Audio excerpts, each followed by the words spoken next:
बिस्मिल्लाहिर्रहमानिर्रहीम। आज का हमारा 9th का लेक्चर नंबर 18 फ़िज़िक्स का होगा और इसमें हम प्रॉब्लम्स कुछ नुमेरिकल जो उनसे हैं नंबर 3 और 4 उनको समझने की कोशिश करेंगे।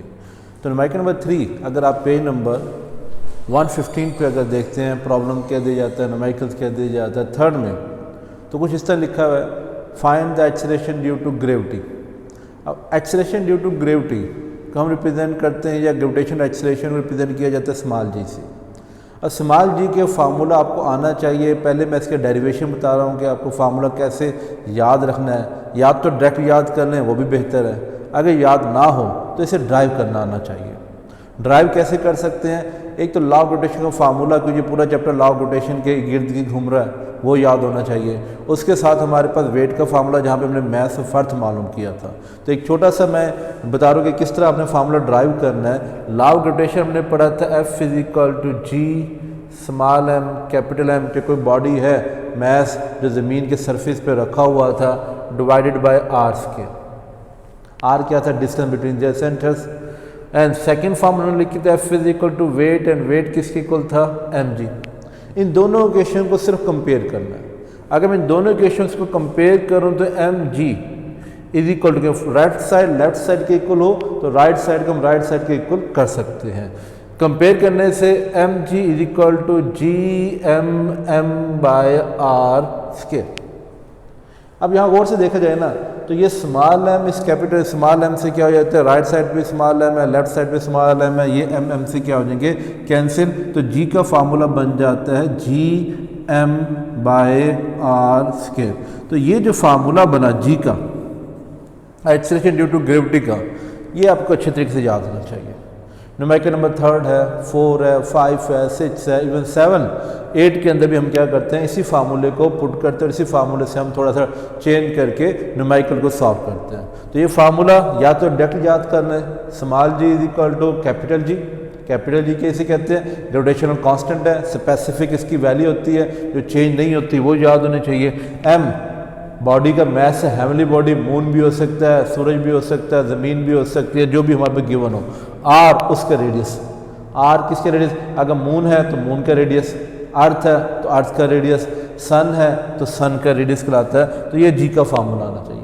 इसी फार्मूले को अगर थोड़ा सा मैं चेंज करता हूँ, चेंज क्या करता हूँ? अगर क्रॉस मल्टीप्लिकेशन की जाए, अगर क्रॉस मल्टीप्लिकेशन की जाए कोई जाए तो बन सकते हैं Gr² = Gm। यहाँ से अगर मैं मैथ्स का फार्मूला बनाना चाहूँ तो मैथ्स का फार्मूला भी बन सकता है। कैसे?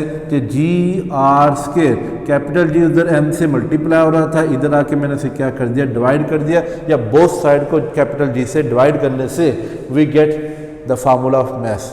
और इस फार्मूले से हम क्या कर सकते हैं? मैथ्स मालूम कर सकते हैं। तो ये जो फार्मूला मैथ्स का मालूम गया, इससे नुमेरिकल नंबर 4 सॉल्व होगा। ये जो g का फार्मूला हमने ड्राइव किया है, इससे कौन सा नुमेरिकल सॉल्व होगा? थर्ड नुमेरिकल सॉल्व होगा। इवन जब हम जाएंगे 5वें नुमेरिकल में, 6वें नुमेरिकल में, 7वें नुमेरिकल में, तो फिर भी हम यही g का फार्मूला लगाएंगे। तो इस g का फार्मूला कैसे बना, मैथ्स का फार्मूला कैसे बना, ये अच्छे तरीके से आपको समझ में आना चाहिए। साइड पे आप इसे ड्राइव भी कर सकते हैं। इसी से हम कौन सा नुमेरिकल नंबर जो हमारे प्रॉब्लम नंबर है पेज नंबर 115 पे 3rd और 4th उसे सॉल्व करने की कोशिश करेंगे। अब आ जाता है numerical number 3rd। Numerical number 3rd की अगर आप स्टेटमेंट पढ़ें तो स्टेटमेंट में कुछ इस तरह लिखा गया है find the acceleration due to gravity. Find the acceleration due to gravity. g की वैल्यू मालूम करनी है, लेकिन on the surface of Mars. Mars पे हमने क्या मालूम करना है? g की वैल्यू मालूम करनी है। अब वहाँ पे उसके अंदर रेडियस भी गिवन दिया हुआ है और मैस भी गिवन दिया गया है। g की वैल्यू मालूम करनी है। मैस जो मास का दिया गया है वो दिया गया 6.42 × 10⁻23 किलोग्राम।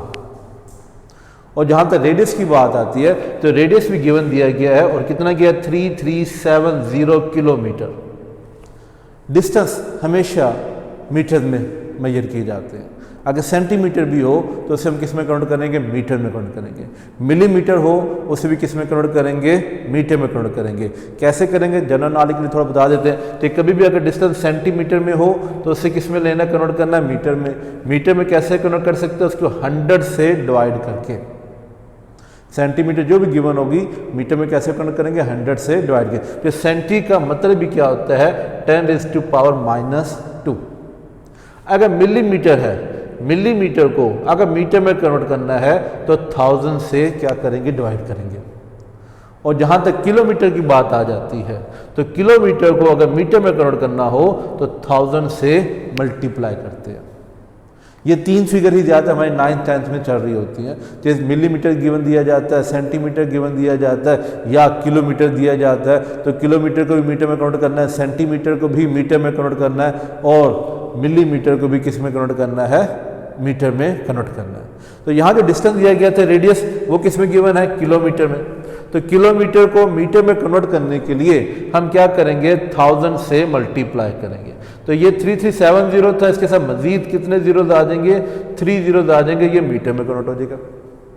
अब इसको अगर मैं एक्सपेरेंट फॉर्म में लिखूं, एक्सपेरेंट फॉर्म में या स्टैंडर्ड फॉर्म में लिखने का तरीका क्या होता है कि जहां कहीं अगर आपको डेसिमल या पॉइंट या इशारिया नजर नहीं आ रहा है तो इसका मतलब किधर होता है, वो एंड में होता है।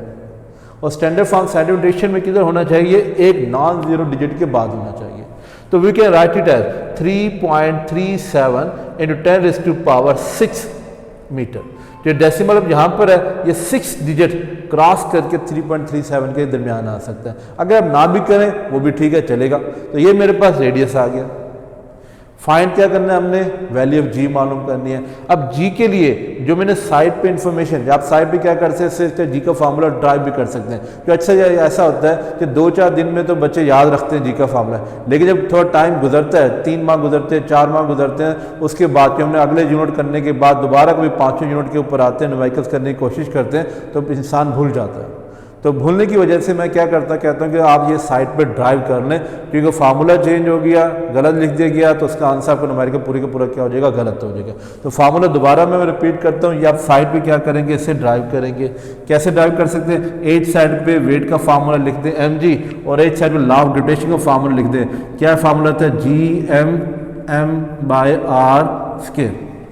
स्मॉल एम से कैंसिल हो गया तो जी का फार्मूला बन गया Gm/r²। ये फार्मूला था। अब मैं फार्मूला इसका लिख देता हूँ डायरेक्ट कि G = Gm/r²। इसके अंदर वैल्यू पुट की जाएगी। कैपिटल G ग्रेविटेशनल कांस्टेंट, और ग्रेविटेशन कांस्टेंट का फार्मूला क्या था, वैल्यूज क्या थे, 6.67 × 10⁻11। मैं यहाँ पे साइड पे गिवन डाटा में जी की वैल्यू भी लिख देता हूँ कि 6.673 × 10⁻11 न्यूटन स्क्वायर मीटर पर स्क्वायर किलोग्राम। इसका यूनिट भी याद होना चाहिए, वैल्यू भी याद होनी चाहिए, एमसीक्यूज में भी दे दिए जाते हैं। Now by putting the value, g की वैल्यू लिखी, मैथ गिवन है कितना हमारे पास है, 6.42 × 10⁻23। r², r की वैल्यू है 3.37 × 10⁻6 का स्क्वायर। अब इन्हें मल्टीप्लाई करना है। अब एक्सपोनेंट वैल्यूज को मल्टीप्लाई करने का तरीका मैंने आपको पिछले लेक्चर में समझाया था कि किस तरह 10 की पावर लिखनी है, कैलकुलेटर में कैसे लिखनी है, किस तरह इसको सॉल्व करना है, ये पहले हम बता चुके हैं। तो इस तरह मैं मल्टीप्लाई करूं जी की वैल्यू को किसी वैल्यू मैथ से, तो मेरे पास आएगा 4.284 × 10⁻13। 3.37 × 10⁻6 अगर स्केल लिया जाए तो वैल्यू बनती है 1.1357 × 10⁻13। अब इन दोनों वैल्यू को जब भी न्यूमिनेटर में भी एक वैल्यू रह जाए, डिनोमिनेटर में भी एक वैल्यू रह जाए, तो सिर्फ इन्हें क्या करें, आपस में डिवाइड कर दें। और अगर इन दोनों को डिवाइड किया जाए तो वैल्यू बनेगी 3.77 मीटर पर स्क्वायर सेकंड। जो जी का है, जी का यूनिट जो सा होता है हमारे पास मीटर पर स्क्वायर सेकंड होता है। तो ये जो न्यूमेरिकल था मेरे पास कौन सा था, थर्ड। इन द एंड आप इससे क्या लिखेंगे, रिजल्ट लिखेंगे। और रिजल्ट में क्या किया जाता है, लेट्स सपोज अगर मैं यहाँ पे रिजल्ट लिखना चाहूँ तो जो क्वेश्चन में पूछा गया था क्या कैलकुलेट क्या करना है, फाइंड क्या करना है, तो यहाँ लिखा गया था find the calculate the find the acceleration due to gravity.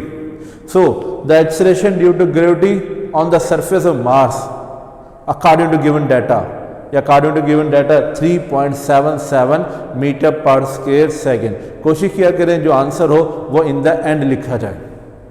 तो तो ये जो न्यूमेरिकल था इसका आपने रिजल्ट लिखना है। क्या गिवन डाटा था, जी की वैल्यू मालूम करनी थी, मैथ गिवन था, उसका रेडियस गिवन था, सिंपल जी का फार्मूला लिखा गया, मल्टीप्लाई किया गया, स्केल किया गया, आपस में डिवाइड करने के बाद इसका आंसर आ जाता है। इसके बाद अगर मैं न्यूमेरिकल नंबर 4 की तरफ मूव करूं तो उसमें कहा गया the acceleration due to gravity, the acceleration due to gravity on the surface of moon, moon की बात की जा रही है और जी की वैल्यू वहां पे दी गई है 1.62 मीटर पर square second. The acceleration due to gravity on the surface of moon 1.62 meter per square second, and radius of the moon is also given 1740 kilometer. Again kilometre को हम किस में कन्वर्ट करेंगे, मीटर में कन्वर्ट करेंगे और metre में convert करने के लिए क्या किया जाएगा 1740 के आगे कितने जीरो लगा दूंगा 3 जीरोस क्यों लगाए गए, किलो, किलो मीन 1000 में कितने जीरो है 3 जीरो, तो इसके 1000 से मल्टीप्लाई करें तो ये वैल्यू बन जाती है। अगर इसको एक्सपोनेंट फॉर्म में लिखूं तो 1.74 × 10 की पावर 6 मीटर, पहले समझाया गया, इसको स्टैंडर्ड फॉर्म में लिख दें, अगर ना भी लिखें फिर भी चलेगा, सॉल्व कर सकते हैं इसको भी। अब मजीद कहा गया इसका मैथ मालूम करना है। क्या चीज़ मालूम करनी है, मून, ये जो चांद है इस पूरे का क्या मालूम करना है, मैथ मालूम करना है कि कितना ये भारी है, कितना इसमें मैथ की वैल्यू, इसमें कमियत कितनी है, ये सारी इसकी वैल्यू याद करनी होगी। अब यहाँ मैथ मालूम करना है, फिर मैथ का फार्मूला, अब अगर मैं डायरेक्ट कहूँगा तो डायरेक्ट लिखा जा सकता है, लेकिन इसको ड्राइव करने ज़्यादा बेहतर होता है। जिस तरह भी ये जी का फार्मूला हमने लिखा था, क्या था, GM/R square, R square divide हो रहा था तो जाके क्या हो जाए multiply GR square is equal to GM, और M का फार्मूला क्या बन जाएगा GR square divide by capital G, ये मैथ्स का फार्मूला है। तो सॉल्यूशन में हम क्या लिखेंगे, मैथ्स का फार्मूला, और फार्मूला क्या बना मेरे पास GR square divided by capital G। Now just put the values and solve it. Small g, याद है मून पे बात हो रही है, हर जगह छोटी जी की वैल्यू डिफरेंट होती है, मून पे अलहदा होती है, ज़मीन पे अलहदा होती है, इवन ज़मीन पर भी अगर मैं माउंटेन पे चला जाऊंगा तो वहाँ पे जी की value, acceleration due to gravity की वैल्यू डिफरेंट होगी। तो मैथ्स मालूम करना था, जी की वैल्यू मून पे दी गई है 1.62, radius of the moon is also given 1.74 × 10⁻⁶ का स्क्वायर, और नीचे कैपिटल जी 6.673 × 10⁻⁻11। नाउ फर्स्ट इसका स्केल लेंगे, स्केल लेने के बाद 1.62 से क्या करेंगे मल्टीप्लाई, तो वो आ जाता है 4.9047 × 10⁻12। 4 स्केल लिया, स्केल लेने के बाद मैंने इसको 1.62 से मल्टीप्लाई किया, और मल्टीप्लाई करने के बाद इसकी जो वैल्यू बनती है वो बनती है 4.9047 × 10⁻12, और नीचे जो डिवाइड हो रहा है वो है 6.673 × 10⁻11। दोबारा रिपीट करेंगे, ये एक्सपोनेंट की वैल्यू लिखनी आनी चाहिए, अगर नहीं आती है, जैसे पहले मैंने एक दफ़ा लेक्चर में समझाया गया था, हो सकता है कुछ बच्चों को समझ में ना आए, तो आप पर्सनल टीचर से भी आप रब्ता करके या मुझसे रब्ता करके आप पूछ सकते हैं कि सर इस वैल्यूज़ को कैसे लिखा जाता है कैलकुलेटर पर। अब इन दोनों को क्या करना है, डिवाइड करना है। जब डिवाइड किया जाएगा तो मेरे पास आता है 7.35 × 10⁻22, क्योंकि ये मैथ्स है तो मैथ्स का जो यूनिट होता है वो हमारे पास क्या होता है, किलोग्राम। किलोग्राम आ गया मैथ्स, ये मैथ्स ऑफ द मून है जो अभी हमने क्या किया, कैलकुलेट किया 7.35 × 10⁻22 kilogram. Now in the result लिखना है, हर न्यूमेरिकल में, हर न्यूमेरिकल में क्या इसके आना है रिजल्ट। अब रिजल्ट में हम क्या कहेंगे, the mass of the moon according to above given data is 7.35 × 10⁻22 kilogram, और ये जो वर्डिंग होगी 7.35 जो वर्ड जो सा होगा इसको मार्कर से लिखना है, थोड़ा बोल्ड करके लिखना है, प्रोमिनेंट करके लिखना है, कि अच्छा जो सा एग्जामिनर होते हैं सिर्फ आंसर को टिक कर रहे होते हैं, लेकिन पूरे का पूरा कंप्लीट आपने क्या करना है, अच्छे तरीके से सॉल्व करना है। तो ऊपर गिवन डाटा की हेडिंग दी जाएगी, फार्मूले की हेडिंग दी जा सकती है, सोल्यूशन की हेडिंग दी जाएगी, तकरीबन 3 या 4 हेडिंग न्यूमेरिकल में हम चलाते हैं। कौन कौन से? पहले तो गिवन डाटा की हेडिंग दे सकते हैं, यहाँ पे फार्मूले की हेडिंग दे सकते हैं, जो आप फार्मूला ड्राइव फार्मूला इसमें जो पुट करेंगे, सॉल्यूशन की हेडिंग देंगे, इन देन लास्ट में क्या दी जाएगी? रिजल्ट की हेडिंग दी जाएगी। तो ये दो न्यूमेरिकल थे, न्यूमेरिकल नंबर 3 एंड 4 जो आज समझने की समझाने की आप लोगों को कोशिश की है। Hope understand. शुक्रिया।